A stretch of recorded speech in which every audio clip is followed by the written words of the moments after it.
नमस्ते, आपका इस वेबिनार में स्वागत है.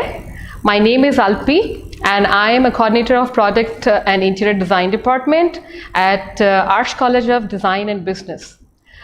The topic for today is holistic design thinking by designers, and to design is to think, to broaden your perspective, and by doing so bring about some valuable contribution to the real world.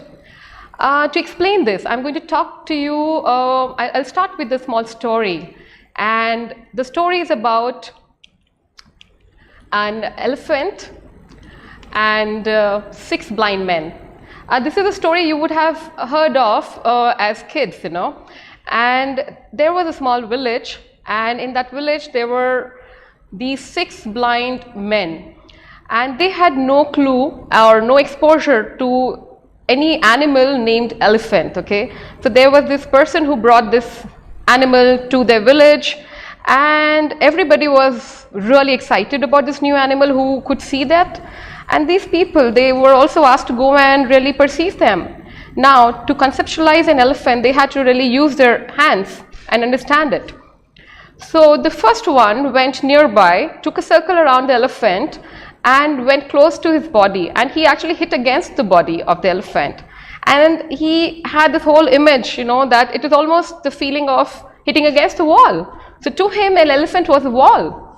To the second one, he went and happened to touch upon the tusks of an elephant, and he said, oh, an elephant is like a spearhead. For the third one, he was holding the trunk, and he said, oh, this is very flexible, it's almost like a snake. The fourth one went and held the legs of an elephant, which were nice and thick, and said, oh, this is almost like a tree trunk. The fifth one said, oh, this is a, he held the tail, and he said, oh, this is like a rope. And the sixth one, he held and he pulled the ear of the elephant, and he said, oh, an elephant is like a fan. They all got together and they started having a debate that what an elephant looked like, and they all had different opinions. Somebody said a wall, spearhead, and so many other things. So none of them came to a common conclusion, and they were so confused. There lived a wise man, and he understood the problem. He understood that all of them were looking at part of the whole, and he said, oh, I need to connect dots for them, and maybe let's explain it to them. So this wise man, he actually put together the picture for them, and so all of them were correct. And he explained to them that if you join all of it, the information is right, and this is what an elephant is all about. And that's what they exclaimed, yes, oh, this is really an elephant. Now, how do I connect this whole story to design? Whenever a client comes to you with a certain problem, and he could only see a part of the problem. It's almost like going to a doctor when you have a certain disease, a problem in your body, and you visit a doctor and you don't know really the root cause of your problem, and what you do is you expect the doctor to heal you somehow, give you some medicine. And this is what a designer would also do to you. A designer would actually investigate. He will try and understand, ask you so many questions, maybe even observe you, meet you. He will conduct his own studies about your requirement. He would maybe ask you a lot of questions. For example, the client would come to you and say, I need a very comfortable chair. And the client would have a lot of ideas about chair, maybe because of his experience in his everyday life, maybe because he saw some references, maybe online, maybe in a magazine, maybe somebody told him about it, and all he's thinking is about variations of chair. And how would a designer think? The first thing the designer would do is place the user in the forefront, and then there'll be a lot of questions around the user. Who is the user? What is it going to be used for? What should be the material? What is the cost? What should it look like? What is the experience the client would really want to? And considering all these factors and many more, there could be a possibility that we see here. The client here is a mother and a baby, and here the experience is all about affection, taking care. The material has to be something which is affordable, which is good for the environment, sustainable. It could be easy to carry, portable, flat pack, and lightweight. Now these are the things which we can see in this particular product. The second one is a product or a seating. So it's really not a chair. The client, the designer would really tell the client or educate the client that maybe you don't need a chair, you need a seating arrangement which makes you comfortable and cozy. So this particular product is by Free Jessie Well, and it is for a youth who wants a space which is very, I would say, cozy, private, as well as when the youth wants, it could be converted into social, collapsible, open space. And if that person really wants, he can pack it away and take it off from the space. So it basically saves space, it is cozy, affordable, the material is sustainable, recycled, and it's very trendy. The kind of feel that it has, maybe for an office space. Well, the designer might even ask a question, do you really need a chair? Maybe the chair is the preconceived notion that the client is carrying. Maybe the client doesn't really need a chair. The client would probably need to correct his posture, and maybe he needs to work on his body. So either he creates a little band which will help him correct his posture, which you can see over here, and really gives him a lot of comfort. So to sum it up, the whole process of design thinking has been really put in this diagram by Hasso Plattner, where he is divided into 5 stages. He's talking about empathizing, and empathizing would mean trying to get into the shoes of the client, trying to understand what the client really wants, seeing the unseen, having a visionary thought about it, what the user needs. Then he would even go ahead and define the other 3 stages of ideating, prototyping is the solution creation. So here I'm talking today about how the designer would have done the first 2 stages. The other 3 stages were covered by Andre in the first webinar. So I would go ahead and talk about a lot of factors a lot of designers would really want to consider to add value to their design, which is an added value simply because the client may really not want it or may ask for it, but the designer would give it without the client asking as well. One of that is universal accessibility or universal design, which means that you are designing for all, including everybody, which means including people from different genders, different ages, different abilities, which could be somebody who could walk, somebody on wheelchair, somebody who's very old, or somebody who's blind. So it includes everybody. There is no discrimination, and there is no, you're not defining it only for one category of people. For example, Vancouver Robson Square, here you could see a beautiful aesthetical composition. Well, it's really, to the audience, it may look like a beautiful design pattern, but actually with the pattern you could see a very interesting solution of ramp and staircase with it, wherein a person with a mobility challenge could actually use the ramp, and person who can actually use the steps. It's a very beautiful design solution. The next one that I'm talking about is a prosthetic by Arun Sharian, who's the designer of this one. You would have heard of Jaipur legs or artificial limbs, which are very heavy. They do help the person with the paraplegic problems, and these are very uncomfortable when the person wears it. And these are research done by doctors. Somebody like a designer, a product designer, got into this field, understood the problem, and he tried and devised something which is very lightweight, very flexible, high in performance, and affordable. The Jaipur legs or these artificial limbs are very expensive, but this one is very inexpensive, affordable, which means it is also, at the same time, it is durable and environment friendly. So this particular product on the extreme right is actually made out of cane, which is very easily available in the northeast region of our country or the southern part of our country. Inclusiveness could also mean how we look at people. So there has been design on the left hand side which says, the signage says handicapped parking, which basically shows a person with a certain disability and is very static. And the one on the right is an improvised version of how do you showcase and change the mindset of people for people who have special ability, I would say, or who do not have legs but they are actually moving on a certain aid, which could be a wheelchair, and it says it's reserved parking, which increases dignity for these people, it increases inclusiveness, it actually changes the social status also of these people. So we are no more they and us, we are actually all of us. Coming to the most important, social aspect is the gender sensitivity in designs. Now, we know that in India, it's very difficult while you're traveling to find hygienic places for toilets. And though the government is doing a lot to provide such facilities, but still, I think we are still a long way to go there. And especially when you're traveling to remote areas.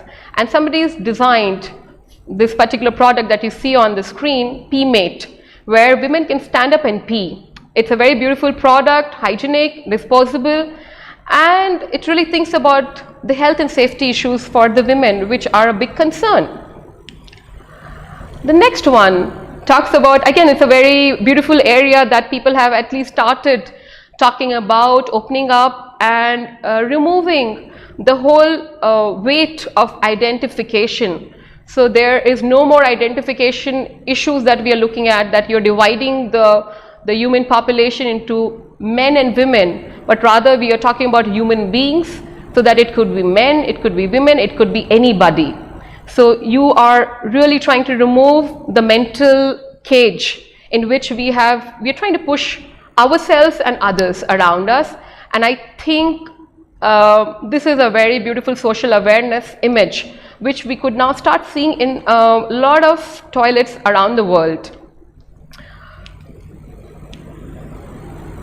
Healthcare. Now healthcare, the moment you say healthcare, it's a very broad area. It could be medical healthcare, it could be healthcare for kids, for elderly, healthcare for different living beings, I would say, that we are interacting with. Here I'm talking about healthcare. India has a large population of labor class where they lift objects on their body. They are either lifting it on their back, piggyback, or they lift it on their head. And one doesn't know what kind of health issues they go through during their old age. A lot of time their backs are completely ruined.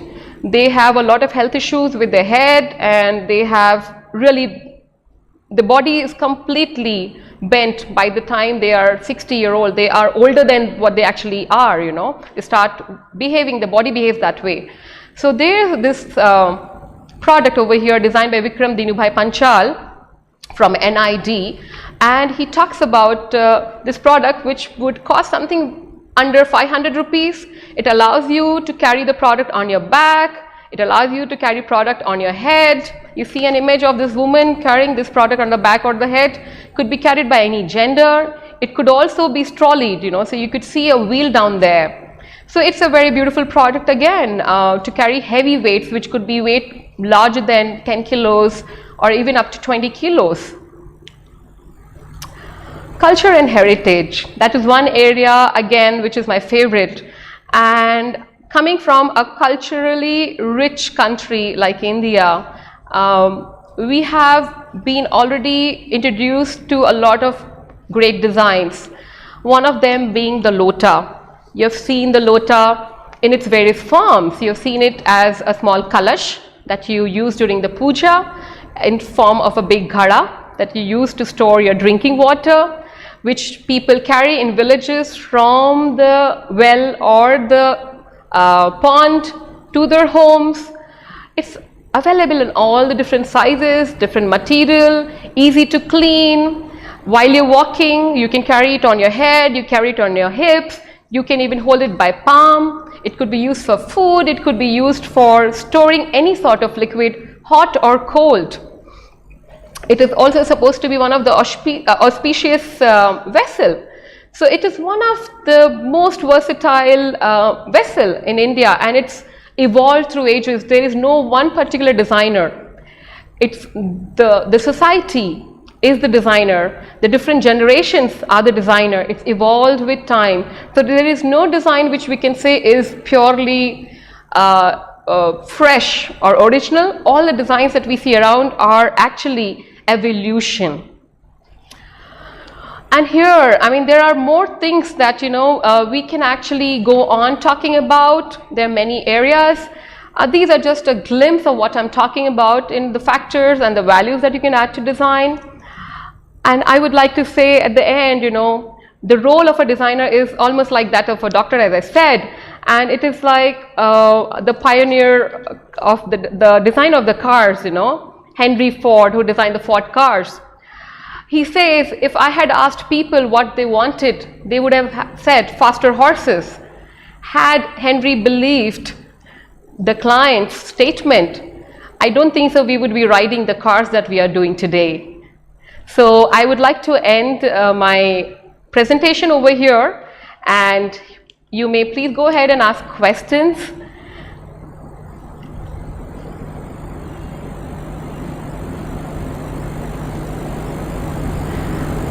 Okay, so here is the first question.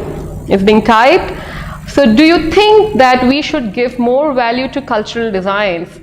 Well, right after talking about the Lota, yes, I would say the Lota design was very much brought to our notice by a European, interestingly, by the architect Charles and Ray Eames group. Now, the very classic example is, I would say, earlier during marriages in India, we have this culture of gifting away sweets to our relatives who are visiting or who are attending the marriage ceremonies.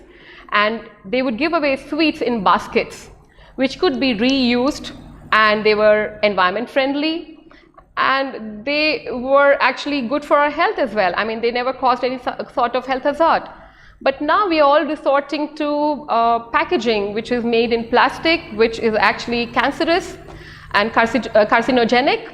So I think a lot of cultural and heritage products that we had, and the way we conducted ourselves really made a big difference to us. So yes, I mean, I do agree we should take a lot of learning from our cultural heritage. Yeah, so I'm waiting for the next question. How can we make a client awareness towards design questions? This is again the role, as I said, you know, if you remember, go back to the story that we were talking about, the role of the wise man. You know, the role of a wise man is the role of a designer, and it is very important for the designer to actually educate the client about the unseen factors in the design and the value that the designer is going to add, so that the client can actually value, and because the client is actually going to be patronizing the products or the design that he wants to get made. So it's very, very important, because with the client, the whole lot of his team and the generations to follow, they get educated. So a designer's role somehow indirectly is also to educate the client and people around. Do you think that behavior is the key for a good design? Yes, as I said, behavior is the most important, one of the most important factors when you're designing anything. So for example, behavior and culture, they go together when you're designing. And a very classic example you can talk about, you know, somebody who's right-handed and somebody who's left-handed. So a mouse design for a left-handed and for a right-handed would be very different. And I'm sure people with left-handed use would have faced this problem a lot many times with very minimal options available in terms of mouse design. The same problem they would have faced even while using the chairs that they use in the lecture halls with the small flap over table, which are generally right-handed. So now people with left-handed really have a problem in their posture, which will actually create problem in their overall performance and functioning. So yes, the behavior is very, very important to be noticed and to be taken into consideration while making designs.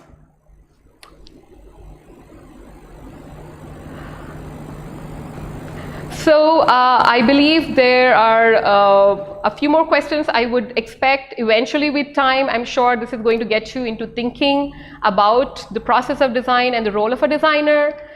And I would like to close my presentation over here, my webinar, and I would look forward to a lot more interactions with you. Thank you very much, and we welcome you to Arch College of Design and Business. You would be happy to see the infrastructure over here. You would be happy to meet the versatile range of facilities that we have, beautiful faculty that we have over here, and it would be fun. It's a fun place to be in. So all the best. See you.